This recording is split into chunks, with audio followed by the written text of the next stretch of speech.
Bonjour à toutes, bonjour à tous, c'est l'heure des experts et oui, votre rendez-vous quotidien de 9 heures à 11 heures. Vous connaissez désormais le principe, un thème, un expert choisi par nos soins pour répondre à vos questions, vous orienter, vous guider. L'expert du jour, c'est Abdelaziz Erchidi et nous allons parler assurance automobile. Comment contracter un contrat d'assurance? Comment définir les responsabilités? Comment sont calculées les indemnités? Oui, ces fameuses indemnités, c'est un peu compliqué. Toutes ces questions-là, donc, seront posées par vous et l'expert Archidi sera là pour vous répondre. Si vous appelez au numéro 05 22 95 36 80, le 05 22 95 36 80, nous parlons assurance automobile tout de suite après le flash d'information de Khadija Jaber.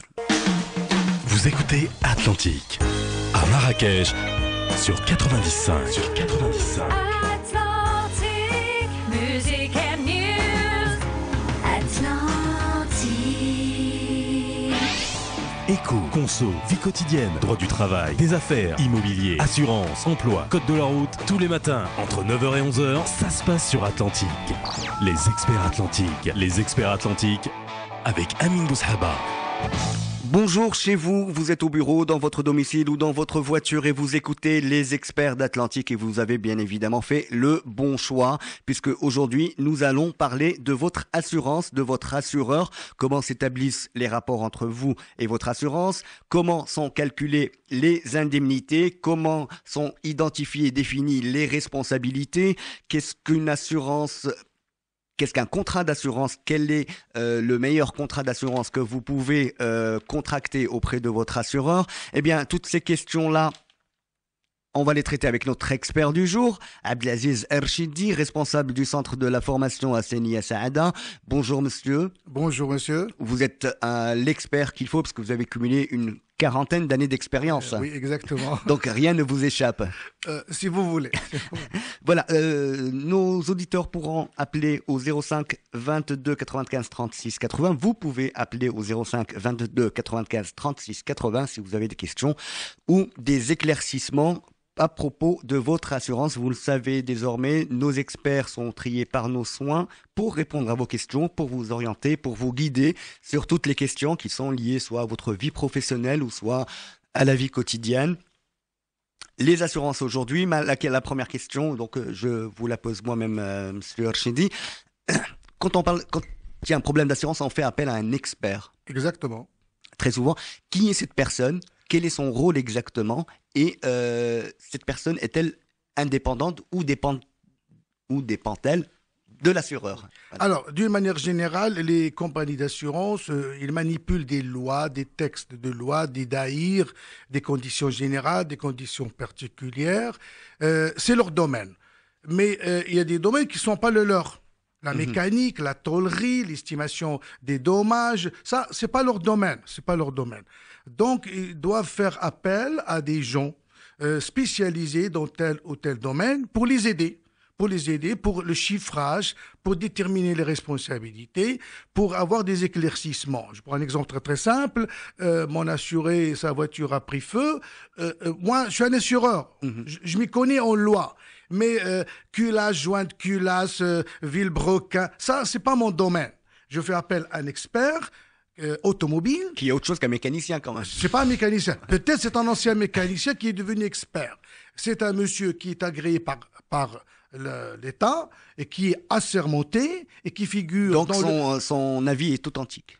Oui, il est assermenté, il figure dans le bulletin officiel comme quoi il est agréé par l'État. Je lui dis, monsieur l'expert, voulez-vous me dire, ma cliente, pour réparer sa voiture, combien elle va donner?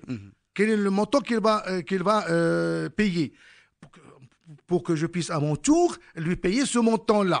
Alors lui, il s'y connaît, c'est son domaine, il s'adresse au réparateur choisi par mon client pour se mettre d'accord avec lui sur la tôlerie, la peinture, les pièces à changer, la TVA, la main-d'œuvre, etc., etc. Et il me fait un rapport dans ce sens, chiffré, sur la base duquel j'indemnise mon assuré. Très bien. M. Archidi, est-ce que l'expert est habilité à définir les responsabilités de chacun quand il y a un accident? Non, c'est pas son domaine. Lui, c'est le chiffrage. Très bien. C'est la matérialité des faits, il prend des photos, c'est le chiffrage, ce qu'on appelle le quantum. Lui, c'est l'argent. Très bien. Qu'est-ce qu'il faut débourser? Dans ce cas, qui décide de la responsabilité quand il n'y a pas un contrat à l'amiable, un constat à l'amiable, évidemment, quand les deux personnes Alors, qui ont- s'il s'agit d'un document officiel tel qu'un procès-verbal de police ou un procès-verbal de gendarmerie, c'est ces autorités locales-là qui disent celui-là est responsable, celui-là n'est pas responsable, ou on ne sait pas. Les déclarations sont contradictoires. Et à partir de ce document-là, nous, on détermine les responsabilités.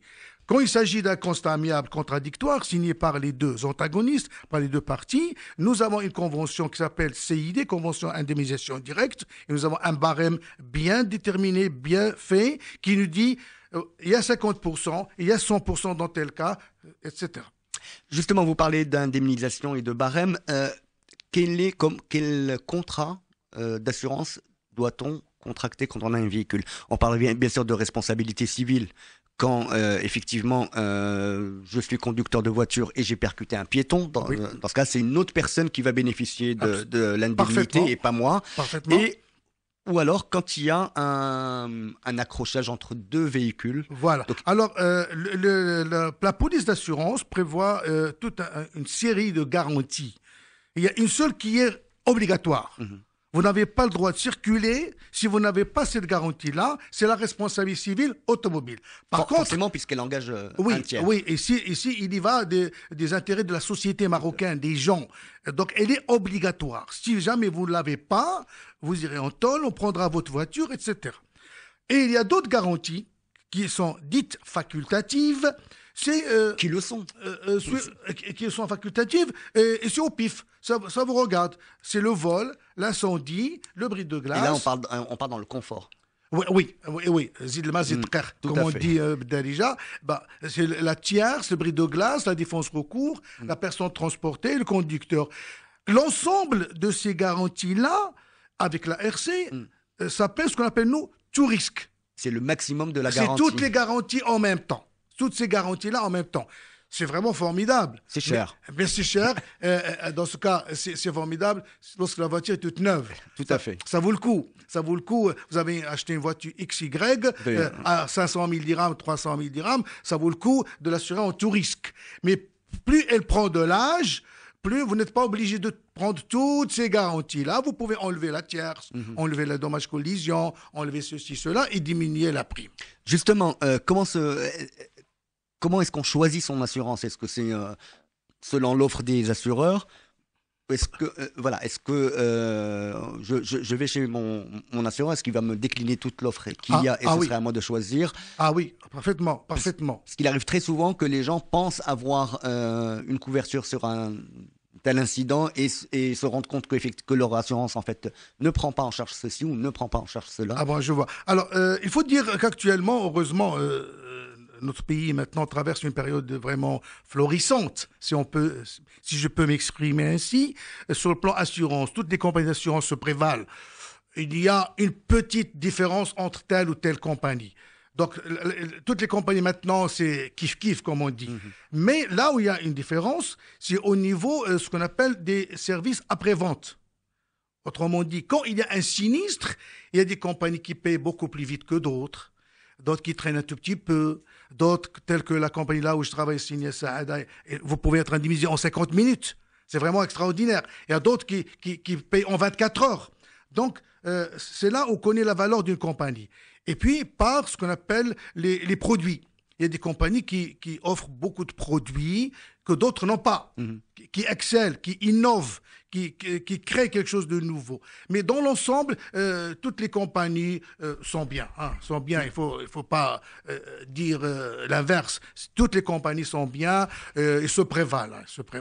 Pourtant, chez les conducteurs, on dit qu'il y a toujours des retards de paiement d'indemnité, il y a des contestations de la part des assurances, il y a des conflits, des fois ça va en justice parce que les parties ne sont pas d'accord. Mais pas forcément à cause des compagnies d'assurance. Oui, c'est vrai, il y a des compagnies que peut-être ils mettent un peu plus de temps.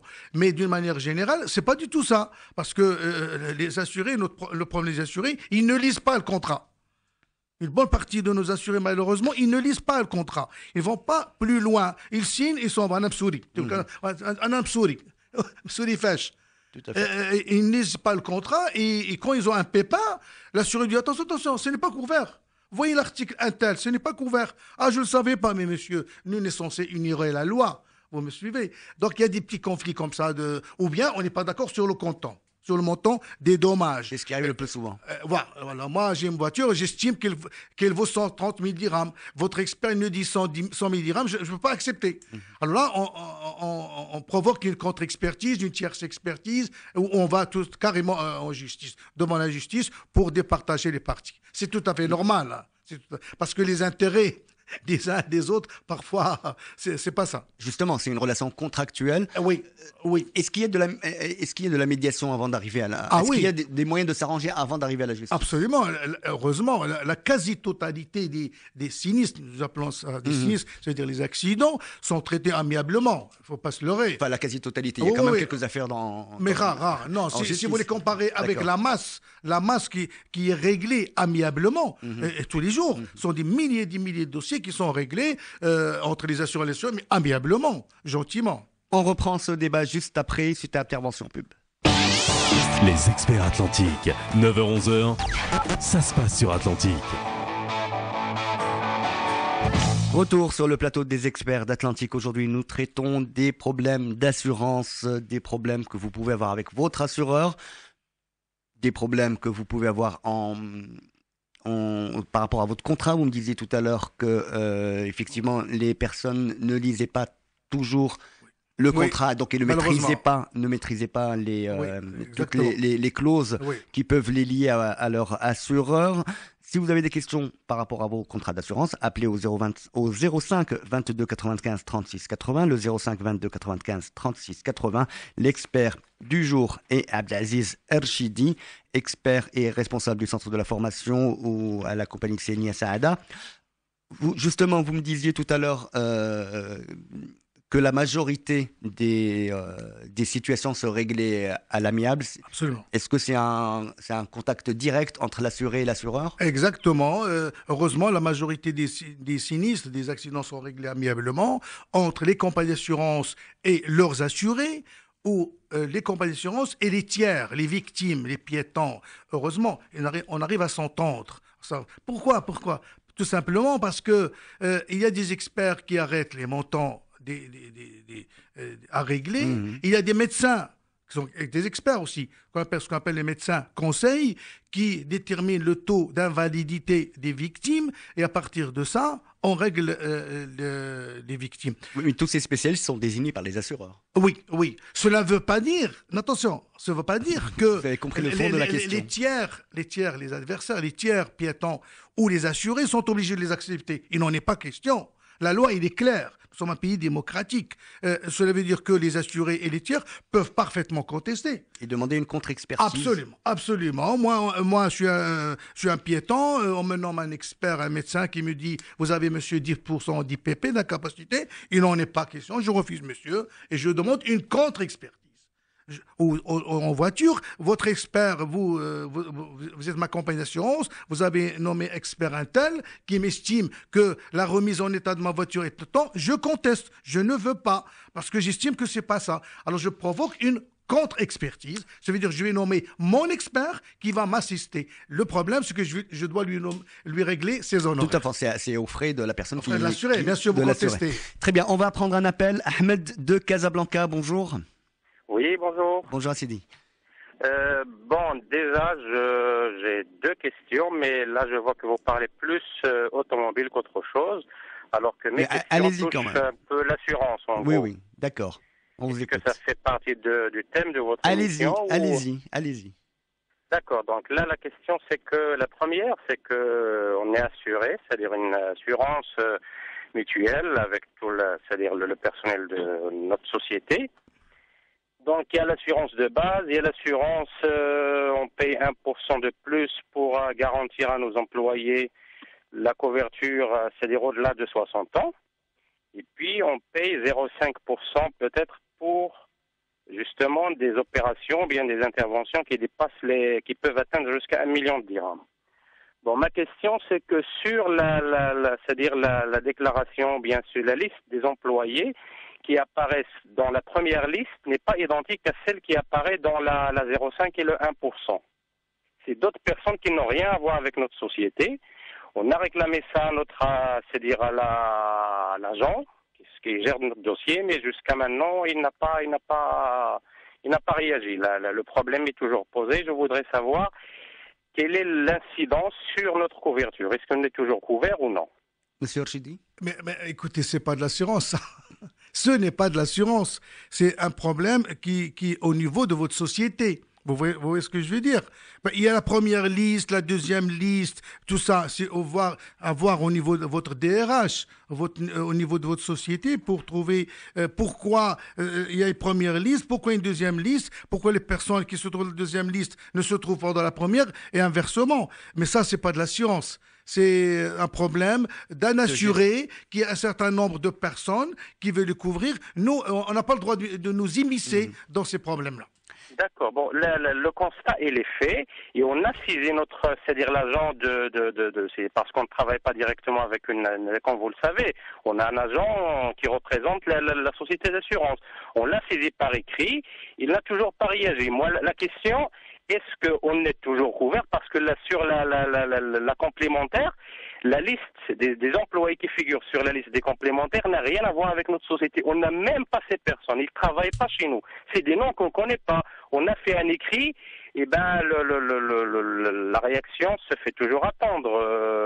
Je voudrais avoir votre avis là-dessus. Mais je ne peux pas. On est obligé, on passe directement à la compagnie on dépasse un peu la hiérarchie entre guillemets. Ou bien on continue toujours à appeler l'agent je vous comprends. Maintenant dans les abonnés absents, quoi. Oui, je vous comprends, je comprends votre désarroi, mais ce que vous êtes en train de me dire, ce n'est pas de l'assurance.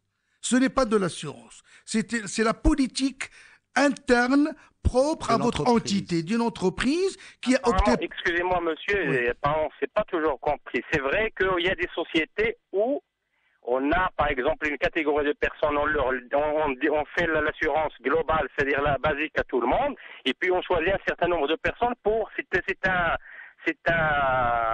c'est une façon de motiver tel ou tel cadre ou quelque chose comme ça. Mais c'est pas le cas. Maintenant, c'est-à-dire les personnes qui figurent sur la complémentaire, c'est pas qu'ils font partie de notre société et qui ont un statut un peu spécial ou quelque chose comme ça.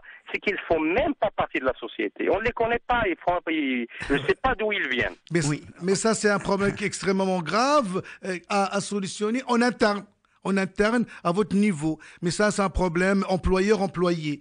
La liste des employés est transmise par l'employeur vers l'assurance. Nous, on est désarmés, nous, des compagnies d'assurance. On ne peut pas nous immiscer. Ça ne nous regarde pas. On ne peut pas nous immiscer dans ces problèmes employeur-employé. Smahlia, j'aurais bien aimé, mais sincèrement, je ne peux pas vous répondre. Voilà, donc effectivement, ça ne rentrait pas dans le cadre de... Non, c'est pas de l'assurance, c'est pas de l'assurance. De l'assurance. Si vous avez, par exemple, 2 enfants, vous avez 2 garçons, vous assurez le premier et vous faites sauter le deuxième. Voilà. Ça, c'est un problème interne qui ne nous regarde pas. Très bien, revenons au contrat d'assurance. Oui. Comment sont établis les prix? Alors, les prix maintenant sont en automobile, vous parlez. En automobile, un peu en dehors de l'automobile. Maintenant, les prix sont libéralisés. À une certaine époque, c'était le DAPS, Direction des assurances et prévoyance sociale, qui fixait les prix à prendre ou à laisser. Maintenant, non. Non, l'État laisse le soin aux compagnies d'assurance de faire jouer ce qu'on appelle la concurrence. La concurrence. Chacun, il fixe librement ces prix, que ce soit en RC, en vol, incendie, etc. Mais attention, les compagnies justement ils n'ont pas vraiment modifié les prix, c'est tout presque la même chose.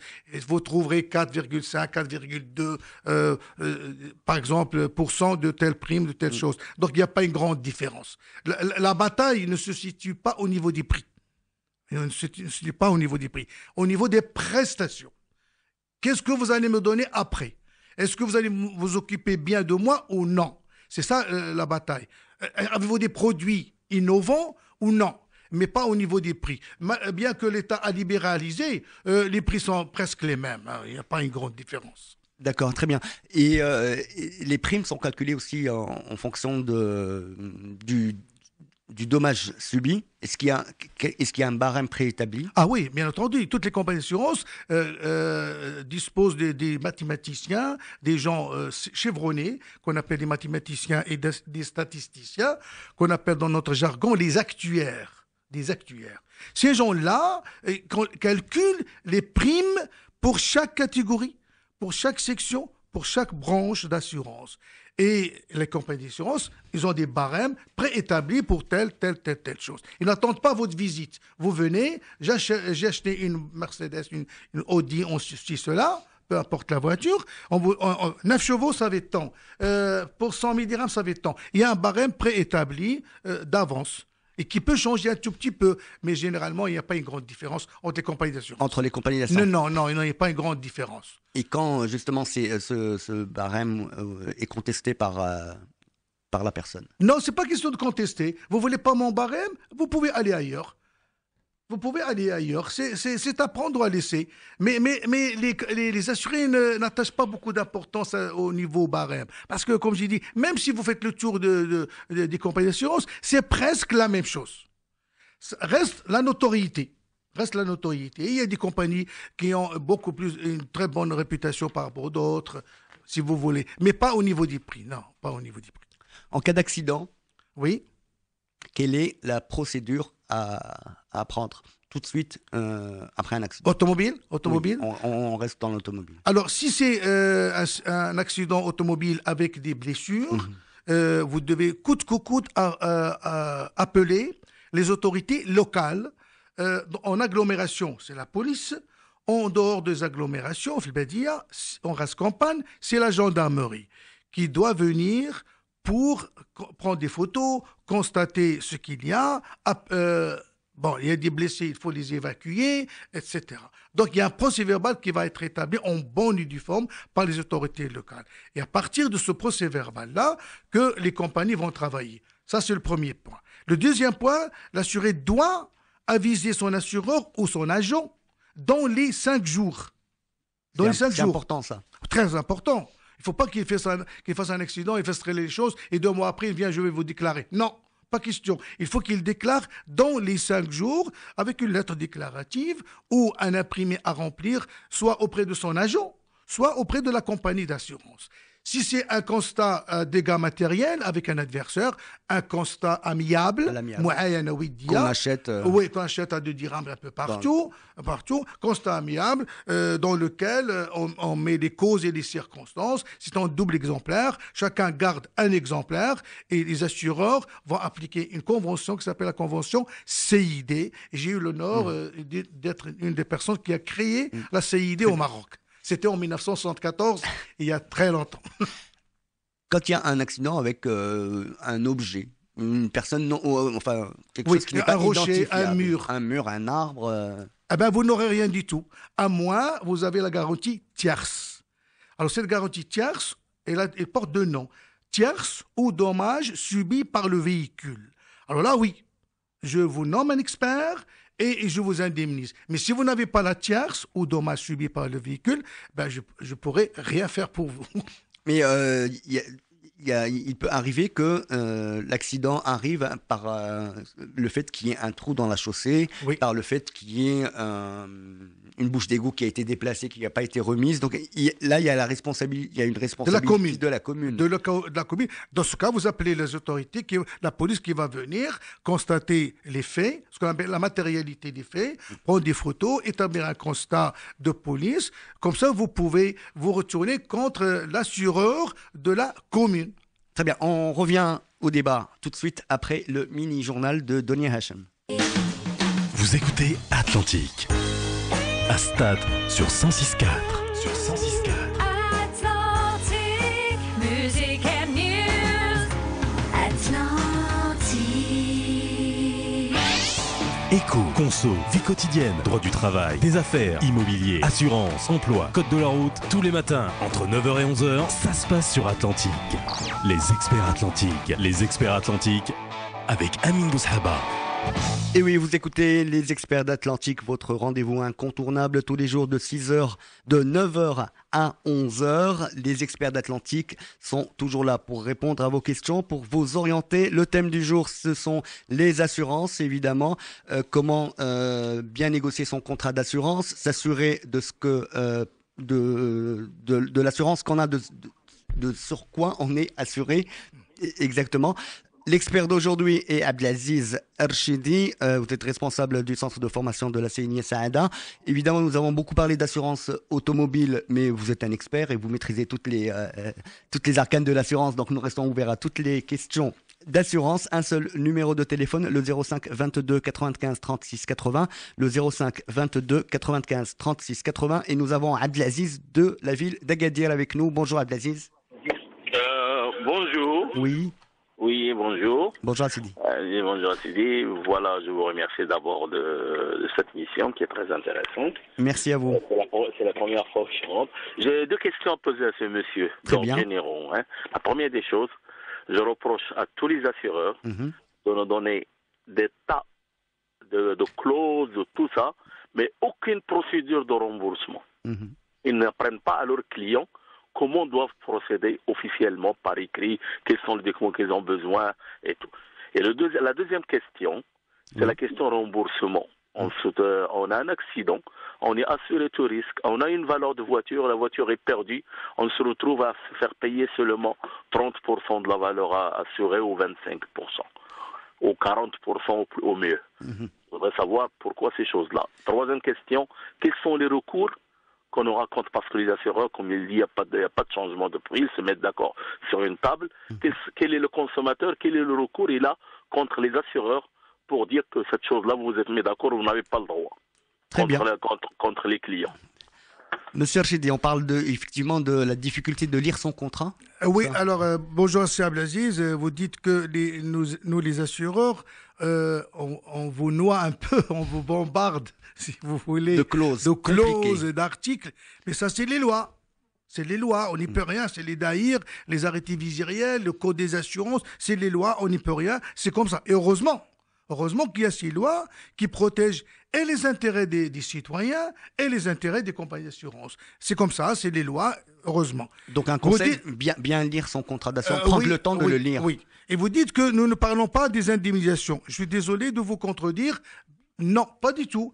Dans toutes les polices, quelles qu'elles soient, automobiles, risques divers, maritimes, aviation, tout ce que vous voulez, nous parlons toujours de l'indemnisation. Qu'est-ce qu'il faut faire pour être indemnisé? Votre voiture a été volée? Avisez-nous dans les 24 heures avec les autorités locales. On vous nomme un expert et on vous indemnise. Votre voiture a pris feu? Avisez-nous dans les 5 jours. Donc nous parlons de l'indemnisation. Nous ne passons pas sous silence le volet indemnisation. Jamais de la vie. Est-ce qu'il y a un manuel, un document qui précise toutes les formalités? Alors là, ce que je conseille à C. Abdelaziz, non seulement à C. Abdelaziz, mais à tous nos concitoyens, de s'adresser à des agents qu'on appelle des agents conseils. Ce sont des agents conseils. Posez-leur des questions. Ils sont là pour vous informer, pour vous guider. Et c'est votre droit le plus absolu. Vous êtes à Agadir, il y a énormément d'agents à Agadir. Vous dites, monsieur, je n'ai pas compris. Pourquoi ceci, pourquoi cela? Et il doit vous répondre. Je m'excuse, est-ce que vous pouvez m'écouter un petit peu? Allô, oui. Le problème, c'est que il n'a pas répondu à mes questions exactes. Moi, j'étais très précis dans mes questions. Oui. Je dis, il faut des lois, je suis d'accord avec lui. Il y a des arrêtés, je suis d'accord avec lui. Moi, je vous dis, on vous écrit tout, sauf comment constituer votre dossier. Ils peuvent quand même le faire par écrit, au moins en annexe. Parce que moi, en tant qu'assuré, je ne peux pas savoir quelles sont les questions que je dois poser. Mais adressez-vous à votre agent. Non, mais vous avez un agent, c'est un agent conseil, il est à votre disposition 8 heures par jour pour vous répondre. C'est tout simplement. Donc, c'est votre droit de lui dire, monsieur, vous êtes mon agent, je vous paie X dirhams par an, guidez-moi. Qu'est-ce que je dois faire? Je n'ai pas compris tel article, je n'ai pas compris telle chose, éclairez-moi. C'est votre droit le plus absolu. Ce serait peut-être une bonne chose d'avoir un manuel, peut-être ou un document, éventuellement comme l'a proposé Seb Aziz. Cette question de valeur de la voiture, comment est calculée la valeur de la voiture? Oui, alors il y a une chose très importante, je l'ai dit la dernière fois, c'est que la valeur des voitures, elle suit l'assurance. Je m'explique. Vous avez acheté une voiture à 100 000 dirhams cette année, je vous l'assure, à 100 000 dirhams. Un an après, il ne vaut plus 100 000 dirhams. Il y a une dépréciation. Il ne coûte que 80 000 dirhams. Eh bien, l'assurance, elle suit 80 000 dirhams. Alors, il y a des gens, 3 ans après, leur voiture est volée ou incendiée. Ils me disent, donnez-moi 100 000 dirhams. Non, monsieur, je vous donne la valeur vénale, à savoir la valeur de votre voiture le jour du sinistre. En d'autres termes, si vous vouliez vendre votre voiture la veille du sinistre, combien vous pouviez en espérer? Et là, c'est l'expert qui définit le prix? C'est l'expert, qu'est-ce qu'il fait? Il détermine la valeur vénale de la voiture. Ça veut dire qu'est-ce qu'elle vaut sur le marché. C'est le marché qui passe en priorité et qui détermine, suivant la loi, de l'offre et de la demande. C'est pour cela, il y a des gens qui disent comment ça se fait, une dépréciation de 30%, une dépréciation de 40%, c'est tout à fait normal. C'est tout à fait normal. C'est la veille de l'incendie ou du vol ou de l'accident. Vous avez besoin de sous, vous vouliez vendre votre voiture, combien vont vous donner sur le marché? Évidemment, c'est cette valeur-là. C'est cette valeur qui peut être contestée par... l'assuré peut toujours contester. C'est la loi de l'offre et de la demande. Très bien. Maintenant, on va prendre Maria. Maria de Casa, bonjour. Bonjour, monsieur. Oui, d'abord, bonjour. félicitations pour votre émission et votre expert. Merci à vous. Il est très, très clair. Alors, justement, il disait tout à l'heure qu'il faut demander à l'agent d'expliquer, mais l'agent, c'est l'employé de la compagnie d'assurance. Absolument. Est-ce qu'il ne vaut pas mieux avoir un courtier qu'un agent? Et puis, je voulais poser une deuxième question. L'année dernière, il y avait les fêtes de la mi-mai, de la mi-août, et il y avait 4 jours de congé. Il y a eu un accident dans mon atelier, et on a déclaré qu'après, et l'agent nous a dit « Ah non, c'est trop tard ». D'accord. Donc alors qu'il y avait des jours fériés, il y avait 4 jours fériés. Jeudi, vendredi, samedi et dimanche. Très bien. Monsieur Archedi. Alors, bonjour Madame Maria. Pour votre première question, faut-il s'adresser à un courtier ou à un agent? C'est la même chose. Je vous dirais, c'est la même chose. La seule différence, c'est qu'un agent, c'est le mandataire de la compagnie d'assurance, alors que le courtier, c'est le mandataire de ses assurés. Ben justement, c'est pas pareil. S'il est le mandataire de l'assurance, à moi, il m'explique rien. Ça ne veut pas dire que l'agent doit vous raconter des bobards, va vous dire n'importe quoi. Il y a des textes de loi, il y a des conditions, c'est précis. Il ne va pas parler ça dans le vide. Vous pouvez lui dire, montrez-moi ça, monsieur. Vous me dites ceci, cela, j'aimerais bien voir ça. Les paroles s'envolent, les écrits restent. Montrez-moi ce texte de loi qui dit ceci, cela, ou cette police. Vous voyez ce que je veux dire, madame? Donc, il y a des textes de loi clairs, nets, il y a des conditions générales qui sont claires et nettes. Donc, que ce soit l'agent ou le courtier, n'a pas...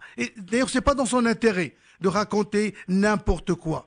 Il y a des choses précises, claires, nettes. Vous dites que les agents et les courtiers présentent exactement les mêmes prestations. Ils travaillent avec les mêmes compagnies.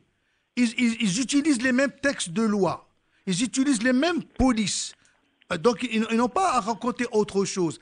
Parce que c'est comme j'ai l'impression, madame, que vous pensiez qu'un agent, automatiquement, il voit l'intérêt de sa compagnie. Oui. Pas forcément. Pas forcément, parce qu'il a tout intérêt à vous dire la vérité. C'est vrai qu'il veut vous dénicher, et il vise votre argent, mais dans votre propre intérêt, et si jamais il ment, et après vous dites, monsieur, vous êtes un menteur, mais il sera dans de beaux draps. Donc il n'a pas intérêt à raconter n'importe quoi. Vous voyez ce que je veux dire? Et mettez-le au jour de congé. Justement, c'est une chose très importante. Vous parlez tout à l'heure d'un délai de 5 jours, effectivement, et là nous avons 4 jours fériés. Oui, alors là, vous avez parfaitement raison, madame. Vous avez parfaitement raison. Les délais, d'une manière générale, n'incluent jamais les samedis, les dimanches et les jours fériés. Donc, il faut les sauter. M'a raconté une histoire. Absolument. Oui, la personne qui vous a dit ça, non, mettez-le au pied du mur. Mettez-le au pied du mur en me disant, j'aimerais bien voir le texte de loi dont vous parlez. J'aimerais bien. À ce moment, il ne pourra pas. Vous voyez ce que je veux dire? Hein? Parce qu'il y a des textes de loi clairs, nets, des conditions qui disent ceci, cela. Je dis, monsieur, écoutez, d'après ce que je sais à moi, je dois vous déclarer dans les 5 jours, par exemple, non compris les samedis, dimanches et les jours fériés. Et dites-moi, et si il y a un endroit sur Internet pour avoir les textes? Ah non, vous risqueriez d'être perdu. Parce qu'il y a tellement de textes. Je vous conseille vivement de voir votre agent ou un autre agent. Posez-lui une question précise. Il vous répondra précisément, éventuellement en donnant une photocopie de tel ou tel texte de loi. La Marie rejoint un peu notre auditeur de tout à l'heure, Abdelaziz, qui disait justement que les textes sont trop compliqués et qu'on est noyé dans ces difficultés-là. Oui, malheureusement, l'assurance, c'est un domaine très, très vaste, très complexe. Je vous le concède. N'empêche, moi, comme Madame Maria ou le Abdelaziz, j'aimerais être épaulé par un courtier, ou mieux, par un agent qui est du métier, pas n'importe qui. Enfin, mieux, vous disiez que c'était pareil, le courtier et l'agent. Non, que ce soit l'agent ou le courtier. D'accord. Les deux, qu'ils soient du métier. Des gens, je vois dans leurs yeux, parce que les yeux parlent, sont des professionnels. Très bien, on reprend tout de suite après cette petite interruption pub. Les experts Atlantique, 9h-11h, ça se passe sur Atlantique. Et oui, ça se passe sur Atlantique tous les jours de 9h à 11h. Les experts d'Atlantique, des experts triés par nos soins pour répondre à vos questions, pour vous guider, pour vous orienter sur des thèmes divers qui concernent votre vie quotidienne ou le monde professionnel. Aujourd'hui, nous parlons assurance. Comment bien négocier son contrat d'assurance, comment justement s'en sortir avec les méandres des différents textes assez compliqués, vous l'avez dit vous-même tout à l'heure. Chez qui prendre conseil, qui peut nous expliquer comment se définissent les responsabilités, etc. Toutes ces questions sont débattues aujourd'hui avec notre expert du jour, Abdelaziz Ershidi, et puis un seul numéro de téléphone, bien sûr, le 05 22 95 36 80, le 05 22 95 36 80. Monsieur Ershidi, on parlait tout à l'heure, justement, avant cette interruption, du délai imparti. Vous disiez qu'il fallait 5 jours, qu'il fallait pas dépasser 5 jours pour tel sinistre. Notre auditrice disait qu'effectivement les 5 jours tombaient dans des jours fériés et que son assureur lui avait dit qu'elle avait dépassé le délai. Non, il n'a pas raison. Il n'a pas raison du tout. Il faut appeler un chat un chat. Il faut sauter les samedis, dimanches et les jours fériés. Le code des assurances, il est clair à ce sujet. Les délais, c'est vrai, des jours ouvrables, mais si jamais il y a des fêtes, on ne va pas obliger quelqu'un le jour de la fête de poster une lettre. Et même s'il le voulait, tout est fermé. Donc, il ne faut pas raconter n'importe quoi, non compris les samedis et dimanches et les jours fériés. Si dans le cas d'un accident de voiture, par exemple, et que la personne est blessée, hospitalisée, et qu'il n'a pas forcément la possibilité de prévenir l'assureur. Oui, ça s'appelle cas... Alors, oui, vous avez parfaitement raison de dire ça. Ces délais, il faut les respecter, sauf cas de force majeure ou cas fortuit. Quelqu'un, par exemple, qui se renverse, il est dans le coma durant 1 mois dans une clinique. Après 1 mois, on arrive à le sauver, il est réveillé, il vient déclarer. L'assureur lui dit, monsieur, mais ça va pas? Ça fait 1 mois que vous avez un accident, c'est maintenant que vous venez me voir. Il dit, attention, j'étais hospitalisé. Certificat à l'appui. Et c'est à lui de prouver que vraiment, il était dans un cas de force majeure. Il n'avait pas le choix. Ici, l'assureur, il prend en charge le sinistre. Il n'a pas le droit de lui dire non. Très bien, on va prendre un autre auditeur, Amine de Casablanca, bonjour. Bonjour. Bonjour Assidi. Voilà, je suis médecin et je veux vous remercier pour votre émission qui est très intéressante, mais il y a un volet que vous n'avez pas abordé, qui est celui des accidents de travail. Mais allez-y. Nous recevons des malades avec des bulletins adressés aux médecins qui ont fait des accidents de travail. Nous les prenons en charge et nous sommes en principe couverts par l'assurance pour les frais engagés, et jusqu'à certaines conventions et certains accords qui sont faits avec les assureurs. Maintenant, il se trouve que nous avons parfois 2 types de problèmes auxquels on se heurte et auxquels on n'a pas de solution. Le premier est le malade, l'accidenté qui arrive avec un bulletin. Il est pris en charge, mais au moment de remettre à l'assureur la note de frais d'honoraires pour les soins, on apprend que ce monsieur n'était pas assuré. parce que soi-disant, l'assureur aurait laissé chez l'entreprise des bulletins que l'entreprise a utilisé. Allô? Oui, oui, il y a quelques petites interruptions, je crois. Là, vous m'écoutez mieux? Oui, allez-y. Alors, il n'a pas payé ses primes, et donc la prise en charge est annulée par l'assureur, alors que les frais sont engagés par le médecin. Ça, c'est le premier problème. Le second problème est celui que vous connaissez bien, parce que vous avez des médecins conseils d'assurance, qui sont des médecins qui sont très complaisants avec l'assurance, mais qui ne le sont pas avec leurs collègues. Et au moment de la fourniture des notes d'honoraires, nous avons des revirements avec des tarifations qui sont complètement abusives parfois, avec des annulations d'actes ou d'annulations de prestations fournies, parce qu'ils doivent être complaisants avec l'assureur pour que l'assureur les garde avec eux. Alors, ce sont des situations auxquelles il faut trouver des solutions et pour lesquelles nous, en tant que praticiens, nous n'avons aucune possibilité d'intervenir. Voilà. Allô? Très bien. Oui, on vous écoute. Monsieur Chidi va répondre à vos deux questions. Docteur Amin, bonjour. Bonjour. Ça fait plaisir de vous entendre. Bon, le problème de bulletin des compagnies d'assurance, vous n'êtes absolument pour rien. Vous n'êtes absolument pour rien. La victime s'adresse à vous, vous faites le nécessaire, vous envoyez vos honoraires à la compagnie d'assurance, à l'assureur loi, assureur AT, qui vous dit « Ah non, je ne connais pas ce monsieur. » Mais monsieur l'assureur, pourquoi vous ne récupérez pas vos documents? Exactement. Pourquoi vous ne récupérez pas vos documents? L'entreprise. Oui. Et l'entreprise reste sans réponse. Et résultat, on se trouve avec des frais engagés. Alors adressez vous en haut lieu auprès de la compagnie d'assurance en disant ce n'est pas mon problème. Moi, je suis tenu par de guérir les gens, de m'occuper des gens. Je n'ai pas à passer mon temps à vérifier est-ce que ce document il est véridique ou c'est n'importe quoi. Donc, organisez-vous. C'est la responsabilité de l'employeur. De la compagnie. Attendez, s'organiser, c'est bien beau. Je voudrais bien que vous soyez en haut lieu. Parce que nous, quand on envoie ces lettres en haut lieu, autrement dit à la direction des assurances, on n'a aucune réponse. Oui. Aucune réponse. Et c'est des affaires qui traînent parfois pendant 2 ans, 3 ans. Et au bout d'un certain temps, on nous répond « Ah, il y a prescription, le temps est passé ». Ouais, je vous comprends. Adressez-vous aux directeurs généraux, aux directeurs techniques en disant « Monsieur, c'est votre problème à vous. Vous n'avez pas à laisser vos documents signés, cachetés, à droite et à gauche. Si l'employeur... Nous sommes tout à fait d'accord là-dessus. Si un de vos employeurs a résilié son contrat, retirez vos imprimés. Ne laissez pas à droite et à gauche. C'est comme vous laissez vos chèques signés à droite et à gauche chez la famille, chez tout le monde. Alors, nous sommes tout à fait d'accord. Docteur Amin a parlé de prescription. À partir de quand, justement, c'est important, à partir de quand il y a une période de prescription qui peut être interrompue. Qui peut être interrompu par notre médecin, le docteur Amin. Il peut envoyer une lettre de mise en demeure ou une lettre recommandée main à la compagnie d'assurance. Il interrompt la prescription. Il n'y a plus de prescription. À ce moment-là, le délai est repoussé. Pour votre deuxième question... Oui, la complaisance.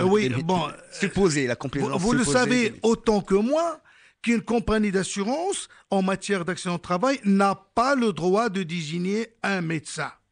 C'est à la victime... Vous m'amusez, c'est la situation générale de toutes les compagnies d'assurance. Elles ont toutes des médecins conseils. Et ces médecins conseils sont parfois tout à fait extérieurs au domaine. Autrement dit, par exemple, il y a un accident de travail, il est fourni à un médecin conseil qui est pédiatre ou qui est dermatologue. Comment est-ce qu'un dermatologue ou un pédiatre peut estimer le travail d'un chirurgien? Oui. Que voulez-vous que je vous dise? Ça me dépasse. Vous voyez ce que je veux dire? Ce n'est pas de l'assurance. Il y a une différence entre la loi et la pratique. Oui, la pratique, bon, elle est ce qu'elle est. Bon, il y a des hauts et des bas. Bon, il y a des compagnies qui se respectent, d'autres qui ne se respectent pas.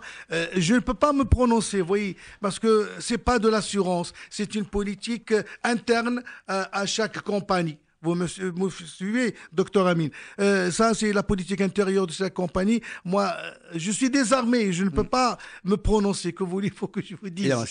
Ce n'est pas de l'assurance. On peut parler de pratiques frauduleuses ou non, c'est pas du frauduleux. Non, pas du frauduleux. Ça, c'est pas de l'assurance. De clientélisme. Clientélisme. On va arrêter là une interruption, le temps que Khadija Jaber nous présente son mini-journal. Vous écoutez Atlantique. Partout au Maroc et dans le monde sur atlanticradio.ma. Atlantic, music and news. Atlantic. Éco, conso, vie quotidienne, droit du travail, des affaires, immobilier, assurance, emploi, code de la route, tous les matins, entre 9h et 11h, ça se passe sur Atlantique. Les experts Atlantiques, avec Amine Boushaba.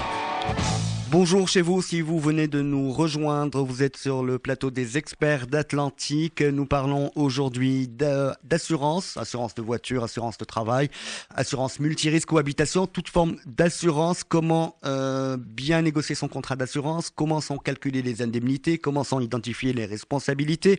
Avec nous, M. Abdelaziz Ershidi, expert en assurance, et avec nous un auditeur, Hakim. Oui, bonjour. Bonjour Assidi. Écoutez, tout d'abord merci de me recevoir sur votre antenne. Merci à vous. Bravo pour vos émissions de qualité. Je voulais intervenir sur 2-3 points avec votre expert. Tout d'abord revenir un peu sur la nuance qui avait été faite avec votre auditrice Maria sur agent courtier. Je pense quand même que la qualité de courtier donne une certaine autonomie à celui-ci puisqu'il est pas lié à une société d'assurance particulière, mais peut choisir, je dirais, différents produits selon les intérêts de son client et lui offrir finalement des produits de telle ou telle assurance sans être lié avec une et une seule assurance, comme le serait l'agent. Donc il est, je pense, à mon sens, beaucoup plus dans la relation client et dans la défense des intérêts du client, en tout cas en termes d'économie. Et ensuite, c'est selon les modalités des contrats qui ont été signés. Deuxième point, votre expert a abordé le problème des voitures, du remboursement des voitures, et que l'assurance suivait finalement la valeur vénale du bien. Alors ça c'est tout à fait compréhensible. En effet, une voiture que vous avez achetée il y a 5 ans n'a plus la même valeur. Mais ce qui serait bien, c'est aussi que les mensualités finalement d'assurance suivent un peu cette dégressivité, ce qui n'est pas vraiment le cas. Alors peut-être qu'on pourrait se poser la question d'avoir des produits comme on a en Europe sur finalement assurer sa voiture selon le nombre de kilomètres utilisés avec installation de GPS à l'intérieur de la voiture ou ce genre de choses. Mais enfin bon. Ce que j'aimerais savoir, c'est si finalement aujourd'hui le monde de l'assurance au Maroc se pose les vraies questions ou évolue également avec son métier en mettant en place finalement des produits de défiscalisation, des produits d'assurance vie, également d'accompagner finalement tout l'univers de l'immobilier sur finalement pouvoir proposer des contrats d'assurance locative ou de loyer impayé, c'est-à-dire vraiment développer un ensemble de produits d'assurance, aussi bien pour l'univers du particulier que pour l'univers de l'entreprise. Et ma dernière parenthèse serait que finalement, quand j'entends un peu l'ensemble des auditeurs qui se plaignent de telle ou telle disposition d'assurance, c'est que on se rend compte que finalement au Maroc, moi je suis rentré au Maroc depuis 3 ans maintenant, mais on a un réel souci, c'est la défense des droits du consommateur. Il n'y a pas à ce jour une association qui soit très bien structurée et qui prenne à sa charge, je dirais, avec des cotisations bien sûr, mais avec une structure, avec des juristes, avec des gens qui vraiment font un peu du lobbying de consommateurs pour défendre les droits du consommateur. C'est-à-dire que quand on a 4 heures de retard avec le train, avec l'ONCF, on n'a aucun dédommagement. Tout à fait, c'est valable pour les assurances et pour le reste aussi. Alors ça, c'était ma parenthèse un peu, je dirais, entre guillemets, excusez-moi du terme, coup de gueule du consommateur. Parce que finalement, on se rend compte que ça soit au niveau de l'assurance, au niveau des banques, au niveau finalement des autres sociétés, le consommateur paye, mais quand il est en droit de demander finalement réparation d'un préjudice, et c'est toujours très difficile à obtenir. Écoutez, alors il y a aussi un devoir de société à se poser les bonnes questions pour que finalement ça soit gagnant-gagnant. On veut bien faire gagner les sociétés d'assurance, les compagnies bancaires et toutes les autres sociétés, mais il faut aussi que les droits de l'utilisateur et du consommateur soient protégés et soient applicables. Parfait, merci beaucoup pour votre intervention. Monsieur Hakim, bonjour. Hakim qui a posé des questions très pertinentes, il faut le dire. Parfaitement, ce que j'allais dire. Avant toute chose, je vous félicite pour une telle connaissance du métier, et ça fait plaisir. Hein. Vous connaissez, vous savez beaucoup de choses sur ce domaine-là, et les gens comme vous, ça court pas les rues. Hein. Malheureusement, j'aurais bien aimé que la majeure partie des gens parlent avec le même langage que vous avez maintenant. C'est vraiment formidable. Bon, je vous réponds, vous avez 1000 fois raison.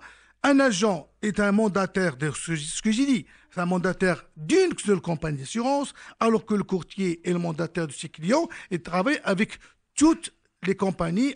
Il a le libre choix sur les compagnies d'assurance. Cela ne veut pas dire que le courtier est mieux que l'agent ou que l'agent est mieux que le courtier. Les deux sont des gens du métier qui connaissent parfaitement leur métier. Tous deux du métier, certes, mais le profil, en tout cas, de l'agent est quand même beaucoup plus rattaché par un contrat, finalement, avec une et une seule compagnie d'assurance. Oui, mais dans ce cas, au consommateur de faire le bon choix. Le libre choix du consommateur, le libre choix, évidemment. Et il choisit d'abord, pas l'agent. Il choisit d'abord la compagnie appropriée et après son agent dans le quartier qui se trouve à côté. Voilà. Ou il y a des compagnies. Peut-être que le courtier peut aussi conseiller l'agence. Oui. Je dirais la compagnie la mieux appropriée. Exactement. À ses produits. Et sur un autre plan, vous pouvez vous adresser à un courtier en disant: Monsieur le courtier, je veux que mes polices soient placées auprès de telle compagnie et pas auprès d'autres. Donc, de toute façon, heureusement, on a le libre choix de part et d'autre. Pour ce qui est de la valeur vénale, vous dites que la prime ne suit pas la valeur vénale. Je suis obligé de vous contredire. La prime suit la valeur vénale. La première année, 100 000 dirhams, vous payez telle somme. Un an après, votre voiture ne coûte que 80 000 dirhams. La prime baisse. Ah oui, elle baisse automatiquement. Et suit la valeur vénale.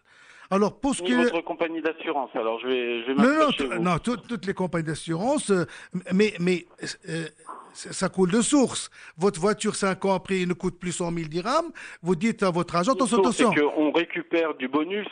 Donc, du coup, comme on a un bonus qui est un peu plus élevé chaque année, certainement, oui, il y a un impact sur l'annualité de l'assurance. Oui. Mais c'est quand même infinitésimal par rapport à la dégressivité que connaît une voiture, puisque sur une voiture, la première année, vous l'avez dit vous-même, on a plus de 30% de baisse de la valeur. Je pense pas que sur un contrat d'assurance, on a notre prime baisse de 30% la première année. Oui. Ça m'étonnerait, quoi. Sinon, faut me donner votre compagnie, je vais venir chez vous. Mais c'est à vous de dire à votre agent ou à votre courtier, la 4e, 5e, attention, elle ne vaut plus 100 000 dirhams, baissez-la à 50 000. Il doit le faire. On est dans une politique un peu d'offre et de demande, et si, hélas, au Maroc, on est dans cet état d'esprit, si vous n'êtes pas content, allez chez le voisin. On n'est pas encore dans un état d'esprit où finalement on doit conserver à tout prix son client. Je le vois, moi, en tant que chef d'entreprise au niveau de banque, qui finalement, si on n'est pas satisfait, on peut très bien s'en aller, ils vont pas essayer de vous récupérer. Et c'est un peu finalement le même état d'esprit, je pense. Que non, il faut pas généraliser. Non, il faut pas généraliser, ça dépend d'un agent à un autre, d'un courtier à un autre. C'est à vous à mettre en place une très bonne relation et une connaissance de son client. C'est ça ce qui est important finalement. C'est pas seulement d'avoir des produits d'assurance, mais c'est de suivre finalement l'évolution de son client. S'il a finalement des enfants, s'il faut les inscrire à l'école, il faut lui proposer. Il faut que finalement il y ait cet état d'esprit au niveau de je sais pas s'il y a une association au niveau des assureurs, mais qui est cet état d'esprit de formation, de dire finalement agent et courtier, ayez ce rôle, impliquez-vous dans votre client, parce que votre client évolue, il a des besoins qui évoluent, et il faut sans cesse revenir vers lui pour l'accompagner dans sa vie. Très bien, ce qui nous amène justement aux produits nouveaux. Est-ce que les assureurs pensent à ces questions-là? Oui, bien chaque année. Les assurances locatives. Chaque année, les compagnies d'assurance, elles innovent, ils créent de nouveaux produits, ils ouvrent une panoplie de nouvelles polices. Les assurés n'ont que l'embarras du choix. Pour la partie défiscalisation, oui. Au Maroc, il y a plusieurs assurances où l'État dit « je ne veux pas d'impôts » ou « je ne vous impose pas » ou bien des dégrèvements ou diminutions pour surtout en assurance vie, par exemple. Pour les associations de consommateurs, Oui. Cela reste effectivement... Oui, vous avez raison, vous avez 1000 fois raison, mais ça va venir, Inch'Allah. On l'espère, on est obligé Soyons optimistes. Monsieur Rachid, on est obligé de céder l'antenne pour une interruption pub et on revient tout de suite. Les experts Atlantiques, 9h-11h, ça se passe sur Atlantique. Les experts d'Atlantique, 9h-11h, ça se passe sur Atlantique tous les jours. Vous connaissez le concept, un thème, un expert. Aujourd'hui, nous parlons d'assurance, assurance de voiture, assurance de travail, assurance multirisque ou assurance d'habitation. Avec nous, l'expert du jour, Abdelaziz Rachidi. Vous êtes responsable du centre de formation de la CNIA Saada. Et justement, avec nous, Khalid de Casablanca. Allô? Oui, bonjour. Merci de votre émission qui est vraiment une émission remarquable pour aider les citoyens sur des conflits et les aléas de la vie quotidienne. Merci à vous de nous écouter.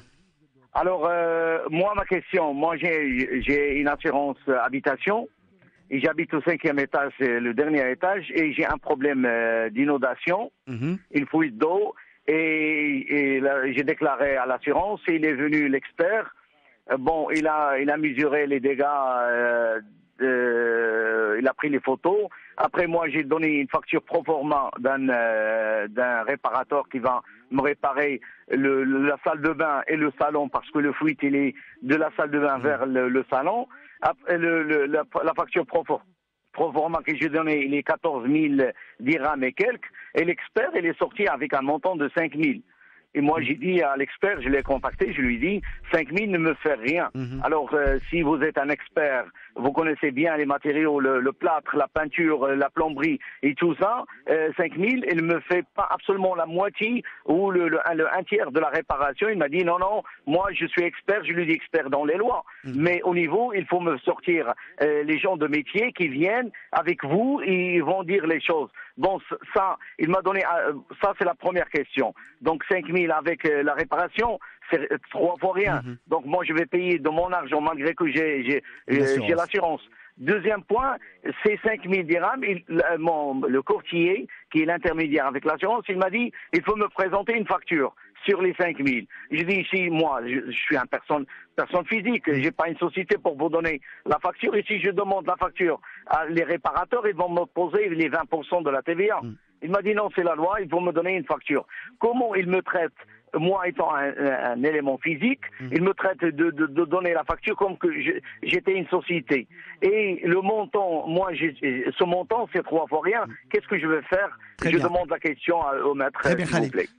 Alors, c'est Khalid. L'estimation de la valeur des dégâts. Bonjour, monsieur. Voilà. Alors, vous habitez au 5e étage, vous avez des dégâts des eaux, de salle de bain qui passent au salon. Bon, vous avez 14 000 dirhams et votre expert, il vous donne 5 000 dirhams. Alors, mettez-le au pied du mur. Oui. Coincez-le.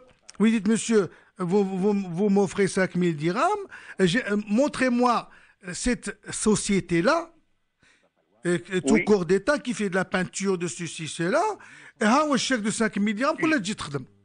Je lui dis, je veux garder les 5 000 dirhams, je vous laisse mon appartement une semaine ou 10 jours. Alors vous envoyez une lettre. Allez me faire les réparations avec ce montant. Alors, et je serai satisfait. C'est Khalid, mettez-le au pied du mur, comme je lui dis, envoyez une lettre en bonne et due forme, recommandée, copie la compagnie d'assurance Dialogue. Voilà, vous avez estimé 5 000 dirhams, tant mieux. Je ne demande pas mieux, mais envoyez-moi une société, n'importe quelle société de la place, capable de faire cette réparation à 5 000 dirhams. Et sinon, ce que vous avez dit, c'est de n'importe quoi. C'est des bobards. Est-ce que Khalid peut engager une contre-expertise? Ça c'est la première chose. C'est la première chose. Mettez-le au pied du mur. Alors, si jamais ça ne marche pas, en d'autres termes, discréditez-le auprès de la compagnie. C'est n'importe quoi. À moi, et j'ai oublié que Shisharika qui va réparer pour 5 000 dirhams. À ce moment-là, il a raison. À ce moment-là, il a raison.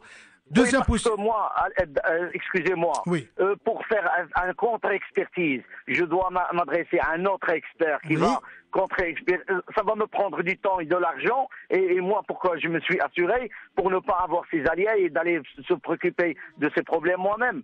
Bon, maintenant, la lettre recommandée, je peux la faire. Oui. Mais ces gens-là, ils font un langage sourd. Moi, pour moi, il y a deux choses, et la crise mondiale, il a montré, les banques et les assurances, nous, comme vous avez dit, عينك ميزانك, العين عندنا احنا les consommateurs, mais le ميزان عندهم هما. C'est هما اللي كيتحكموا في الميزان.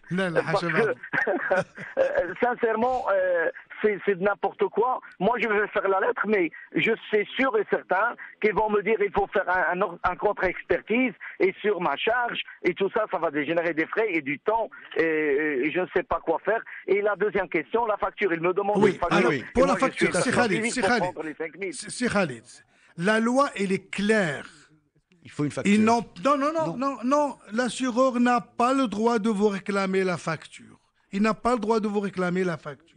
Ainsi dit, Maurice Saul. C'est une information. Je veux vendre mon appartement tel qu'il est. Ça vous regarde? Mais je suis indemnisé quand même. Ah oui. Est-ce que ça vous regarde? Ça vous regarde pas? Je veux pas réparer. Je veux vendre mon appartement en l'état. Je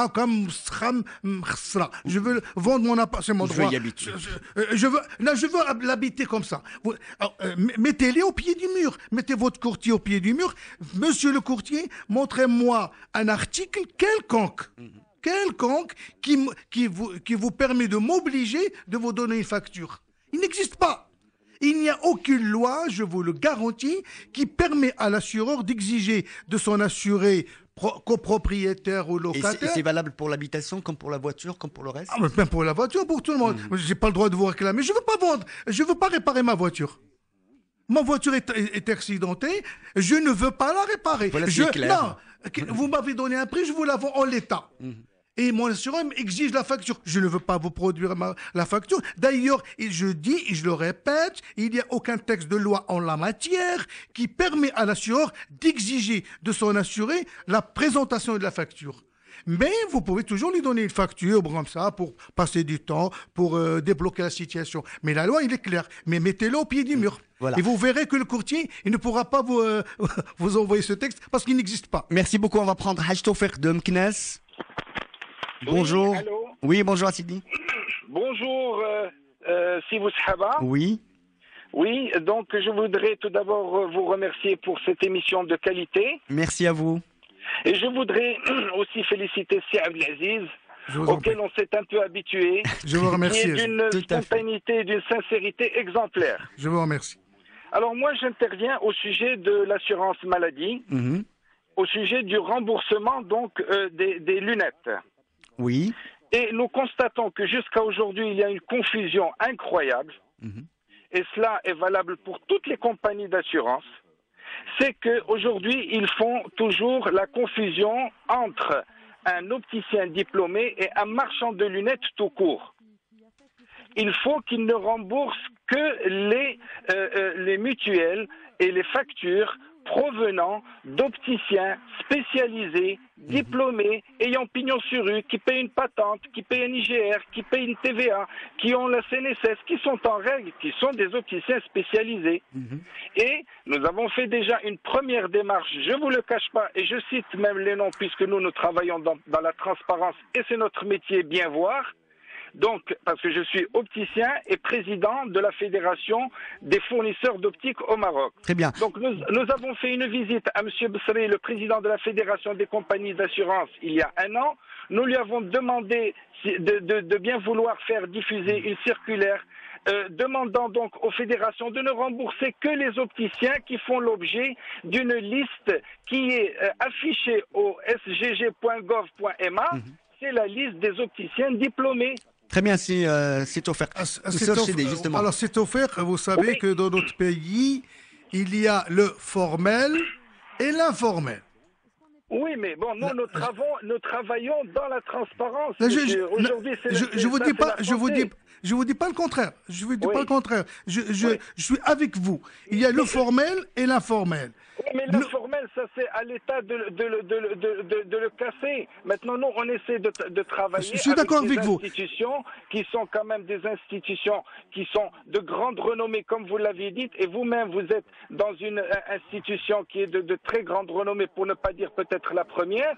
Et nous demandons, nous, les professionnels de l'optique, Comment est-ce possible que vous remboursez des mutuelles avec des factures qui proviennent de marchands de lunettes derrière les planches? Oui, mais c'est incroyable. ce que je veux Donnons la parole au monsieur Archidi, heureusement, justement. c'est pas la majorité. La majorité des compagnies d'assurance exigent le formel, jamais de l'informel. On ne peut pas encourager ces gens-là. Donc, les opticiens diplômés, ceci, cela, on exige des factures de ces gens-là. Mais si jamais ils nous donnent une facture bidon... Il y a maintenant le site internet du secrétaire général du gouvernement qui s'appelle sgg.gov.ma où sont répertoriés tous les opticiens diplômés avec leur numéro d'autorisation. Très bien. Il suffit justement, lorsque l'opératrice de telle ou telle compagnie saisisse donc ce numéro, si il est en ordre, c'est bon. S'il n'a pas de numéro, on ne rembourse pas tout court. Et je vous cache pas qu'hier, nous étions encore chez monsieur Baddou, le président de la Fédération des compagnies d'assurance, qui nous a reçus chaleureusement et qui a compris notre démarche et qui nous a promis de faire quelque chose. Moi, je voudrais, si Abdelaziz, vous rencontrer vous aussi lors d'une petite réunion et essayer, parce que vous êtes quelqu'un de très très très important dans l'assurance, vous êtes quelqu'un qui a fait pas mal de lois. Je voudrais, s'il vous plaît, avoir une petite réunion avec vous. Mon numéro est chez donc l'opératrice de la radio Atlantique et comme ça, nous pouvons, s'il vous plaît, essayer un petit peu, comme vous dites si bien, de déblayer un peu et d'assainir cette Avec un grand profession, plaisir, avec un grand plaisir. C'est un manque à gagner, pour les compagnies d'assurance. Vous vous rendez compte, celui qui n'a ni impôt ni rien, il remplit une mutuelle pour un assuré de 10 000 dirhams alors qu'il n'a pas acheté des lunettes. C'est offert. Votre message est bien passé, on a bien compris. Et je suis tout à fait d'accord avec vous. Voilà. Et puis nous espérons une suite favorable dans vos négociations. On va prendre Mohamed Demknes. Allô, bonjour. Oui, bonjour Assidi. Bonjour monsieur Oussaba, bonjour à votre invité. Bonjour. Bonjour Assidi. Je vais poser deux petites questions. Allez-y. J'ai contracté une assurance RC avec une agence pour une année, mais quand j'ai lu la police, j'ai trouvé qu'elle est à compter du 1er janvier au 30-12. Alors, je ne suis pas assuré le 31-12. Est-ce que ça se fait dans toutes les agences ou bien ça diffère d'une compagnie à une autre? Donc il vous manque un jour dans votre contrat d'assurance. Non, un jour. C'est une erreur. C'est une erreur. Non, je me suis renseigné. Là, je parle pas d'erreur. Je n'assure pas les 365 jours, j'assure moins une journée de moins. Là, je vous cache pas, en 40 ans de carrière, je n'ai jamais entendu ça. Je n'ai jamais entendu ça. Une année, c'est 365 jours, du 1er janvier jusqu'au 31 décembre à minuit. À minuit. Alors, votre agent ou votre courtier, il raconte n'importe quoi. On est encore. Ça n'existe pas. On est obligé de céder l'antenne pour les infos, le flash de Donia Hachem qui va nous rejoindre tout de suite. Vous écoutez Atlantique à Mohammedia sur 92.5. Atlantic, music and news. Atlantic. Éco, conso, vie quotidienne, droit du travail, des affaires, immobilier, assurance, emploi, code de la route, tous les matins, entre 9h et 11h, ça se passe sur Atlantique. Les experts Atlantique, avec Amine Boushaba. C'est la dernière demi-heure des experts d'Atlantique. Les experts d'Atlantique, ça se passe tous les jours de 9h à 11h. Des experts qui sont choisis par nous, par nos soins, pour répondre à vos questions, vous guider, vous orienter. Aujourd'hui, on parle d'assurance de tout genre, assurance voiture, assurance habitation. Notre expert aujourd'hui, c'est monsieur Archidi. Rebonjour. Rebonjour. Donc, curieux cette histoire de Mohamed Demknes qui a eu un contrat d'assurance pour 464 jours. C'est vraiment extraordinaire. En 40 ans de carrière, je n'ai jamais vu quelqu'un qui paye une prime pour une année d'assurance et on lui donne uniquement, on enlève un jour, du 1er janvier jusqu'au 30. C'est vraiment extraordinaire. C'est bizarre. Pour moi, c'est bizarre.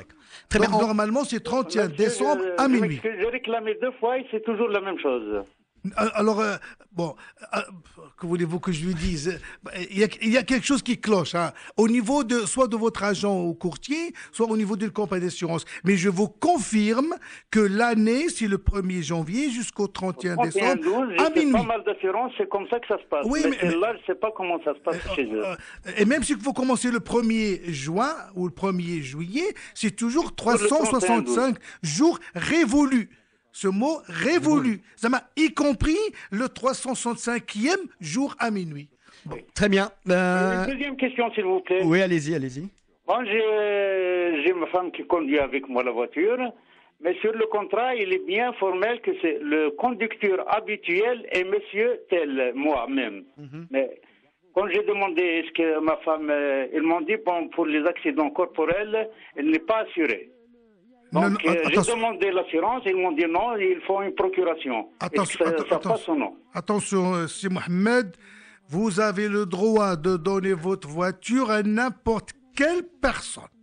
Je confirme, vous pouvez donner votre voiture à n'importe quelle personne, à votre femme, à votre enfant aîné, à votre frère, à qui, pourvu qu'il ait un permis de conduire.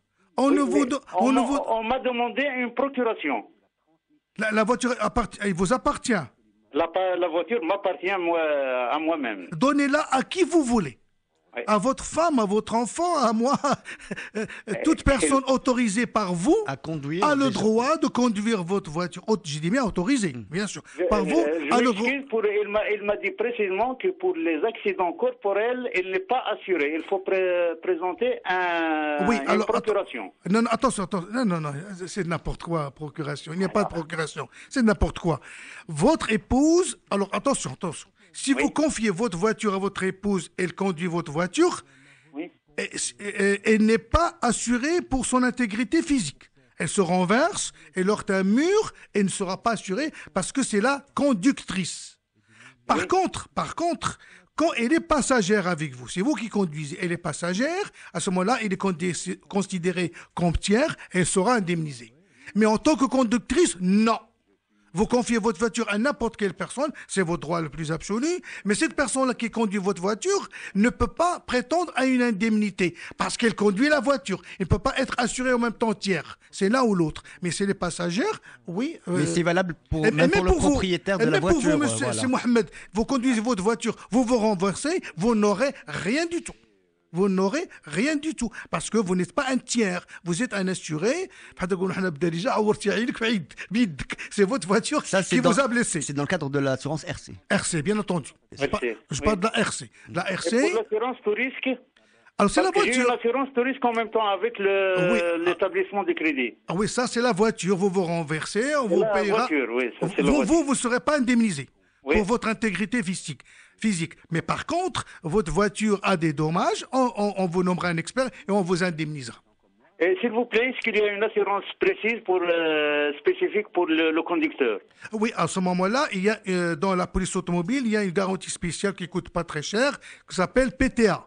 Personne transportée automobile. PTA. À ce moment-là, toutes les personnes... Qui garantit le conducteur. Non, tout le monde. Toutes les personnes blessées ou mortes à l'intérieur de la voiture sont garanties, y compris vous, c'est Mohamed. Très bien, merci beaucoup. Merci beaucoup à vous. On va prendre Mohamed de Salé. Allô? Allô, oui. Oui, bonjour. Bonjour. On vous écoute. Alors, d'abord, merci pour votre émission. Merci à vous. Alors, j'ai une petite remarque et une question, si vous permettez. Oui, allez-y. Alors, d'abord, je joins ma voix à celle du monsieur de Agadir et un certain nombre d'intervenants. Vivement un manuel pédagogique, simple, qui explique qu'est-ce qu'il faut faire dans tel cas ou tel autre. Vivement. Ou bien un site internet qui explique ça, parce que, bon, je ne généralise pas, parce qu'il y a justement des courtiers, des agents qui parfois je dis, ils racontent du n'importe quoi. Et comme a dit votre expert, les paroles sont vaines, les écrits restent. Alors, vivement un manuel dans ce sens. Avis aux intéressés, c'est noté. Alors maintenant, ma question concernant la tierce. Et j'ai, déjà, il y avait une question tout à l'heure sur la valeur de la voiture, la valeur vénale. Oui. Alors, moi, j'ai contracté une assurance l'année dernière et cette année pour voiture neuve. Et j'ai payé, j'ai contracté la tierce et j'ai payé le même montant. Alors qu'en principe, logiquement, ça doit diminuer puisque la valeur vénale de la voiture, elle a baissé. Ça d'une part. D'autre part, est-ce que le bris de glace, est-ce qu'il est inclus dans la tierce? Très bien. Très bien. Oui, alors c'est Mohamed. Pour le manuel, bon, malheureusement, il n'y a pas de manuel. Je suis désolé, oui, malheureusement, il n'y a pas de manuel. C'est destiné à tout le monde. Vivement. C'est un vœu. C'est un vœu. Oui, disons. Professionnel. Je pense que c'est bénéfique même pour vous. Parce que, je dirais des clients qui sont informés. Yes, Mohamed, oui. Pour vous, on beaucoup de choses. D'accord. Donc je pense que tout le monde aura à gagner. C'est vrai, c'est vrai. Voilà, c'est bon, c'est un message lancé à la profession. Heureusement, il y a l'Internet, il y a autre chose. Pour les conseils, courtiers, agents, oui, vous dites que, à vous de choisir, de frapper à la bonne porte. Que voulez-vous que je vous dise? Il y a du bon, il y a des mauvais, il y a des agents qui sont très forts, qui ont reçu une très bonne formation, d'autres qui... Une petite, entre guillemets, formation. Pas, on est d'accord. Oui, je ne généralise pas, on est d'accord. Oui, il y a des gens qui sont bien, alors le conseil, de vous expliquer et tout. Oui. Et il y a malheureusement. Oui, bon, alors c'est peut-être l'exception qui concerne. Oui, c'est Mohamed. Frappez à la bonne porte. Frappez. Heureusement, vous n'avez que l'embarras du choix dans votre quartier. Il y a des tas d'agents et des tas de courtiers. Choisissez la meilleure agence, le meilleur courtier, et frappez à la bonne porte. Et si vous voyez que votre agent ou votre courtier ne fait pas l'affaire, il vous mène en bateau durant toute l'année, changez-le. Résiliez votre police et allez chez les bons. C'est comme ça, heureusement pour tout le monde, allez vers les meilleurs. Pour la tierce, oui. Alors la tierce, elle doit suivre la valeur de la voiture. Vous avez acheté une voiture à 100 000 dirhams. Maintenant, vous l'avez assurée pour tierce. Un an après, ce montant-là doit diminuer automatiquement. Vous voyez ce que je veux dire? Vous devez dire à votre agence ou à votre compagnie, attention, elle coûte plus 100 000, il coûte que 80 000. Elle doit baisser année après année et après, elle va se stabiliser. C'est tout à fait normal. Il faut le dire à votre agent, à votre courtier. Pour votre question de bris de glace, oui, la tierce comporte le bris de glace. Vous serez indemnisé en bris de glace, seulement il y a une franchise. Le problème, c'est qu'il y a une franchise minimum de 3%, aux environs de 3 000, 4 000 dirhams, en fonction de la valeur de la voiture. Bon, vous serez indemnisé en bris de glace, mais on vous enlèvera une franchise. Mais le bris de glace avec la tierce, pas de problème. Cette question parce que l'assurance que j'ai souscrit, on m'a, je dirais, facturé et le bris de glace et la tierce. Oui, pourquoi? Parce que le bris de glace, oui, c'est mieux pour vous. C'est mieux pour vous. Parce que le bris de glace, il y a des compagnies qui n'appliquent aucune franchise. Alors d'autres qui appliquent une toute petite franchise, 500 dirhams, 1000 dirhams à tout casser. Donc si votre pare-brise est brisé, vous serez intégralement indemnisé. Ou d'autres compagnies vont vous enlever 500 dirhams, ce n'est pas méchant. Par contre, si vous n'avez pas le bris de glace, vous serez indemnisé en bris de glace au titre de la tierce, mais avec une forte franchise. Vous n'aurez rien du tout. Vous n'aurez 3 fois rien. Donc mieux vaut opter pour la tierce et le bris de glace séparément. Et votre agent qui a fait ça, il a très bien fait. C'est bon. On prend un autre auditeur, Jamel Din de Marrakech. Allô? Oui, allô, bonjour. الو بونجور اسمي الله يخليك شكرا على البرنامج انا كنت نسال السيد الخبير غير على واحد السؤال عفاك وي نعم سيدي vous écoute تفضل وي عندي درت واحد انا اكسيدون هذه واحد العامين ماشي اكسيدون غير ماتيريال هو ديكا ماتيريال ما كانش انا الخطا كان هذاك السيد ديكلاريتو في طون زعما اللي هما قانونيين ان جور 24 ابري لاكسيدون وي شفتوني عند ان اكسبير مشيت لعند الاكسبير باش يشوف السياره شافها بقيت نتسنى باش يديروا لي شويه صوب او لا اجي نسيتو كلشي كراج اغريب بار ديك الاسورة ما صيفطونيش بقيت نتسنى تقريبا عام. وي كنسمعك. كنتسنى تقريبا واحد العام ملي ما كاينش الجواب انا ما عنديش الوقت نبقى نطلع وننزل لان نخدم عندي دي ديبلاسمون فريكون على برا المرات شفت لهم واحد الفاكس قلنا لهم ديالنا راه جيت هاد النوفيل على هذاك السينيستر اللي وقع لي اش تقولوا لي ملي مشيت قال لي شاهدنا ملي مشيت عندهم قال لي خصك تصوب لنا لي ديفي عاود ديفي كنت مشيت تصوبها وجبنا لي جوي فيها هذا الشيء هذا وجوسكا بريزون ما كاين والو. واش كاين عافاك شي ديلي ولا شي حاجه اللي ما تفسقت فيه لنا هاد الناس هادو اللي Très bien. Sirajdi, on est obligé encore une fois de céder l'antenne pour une interruption pub et on reprend tout de suite et vous pourrez répondre ainsi, Jameldine. Les experts Atlantiques, 9h-11h, ça se passe sur Atlantique. Ça se passe sur Atlantique, les experts d'Atlantique tous les jours de 9h à 11h. Avec nous aujourd'hui, Abdelaziz Archidi. Nous sommes en train de parler d'assurance. Oui. Et nous avons un auditeur, Si Jameldine, justement, qui a eu un accident avec des dégâts matériels. Oui. Retard d'un an quand même par rapport à la réaction de l'assurance. Oui, j'aimerais que si Jameldine nous précise une chose très importante, du sinistre matériel, accident matériel. Est-ce que vous avez fait un constat amiable, un PV de police ou de gendarmerie? لا كان PV de la police. Un PV de police. Vous n'êtes pas responsable. Non, هذاك الشيء هو اللي في البي في سموتوني هو اللي صوتي هو كل شيء. Donc il n'y a pas de corporel, il n'y a pas de blessé. لا ما كاين لا بليسي ولا هذا ماتيريال. Alors vous allez s'il vous plaît prendre note, s'il vous plaît, vous allez prendre note qu'il y a une convention. Prenez note s'il vous plaît. Il y a une convention qui s'appelle CID.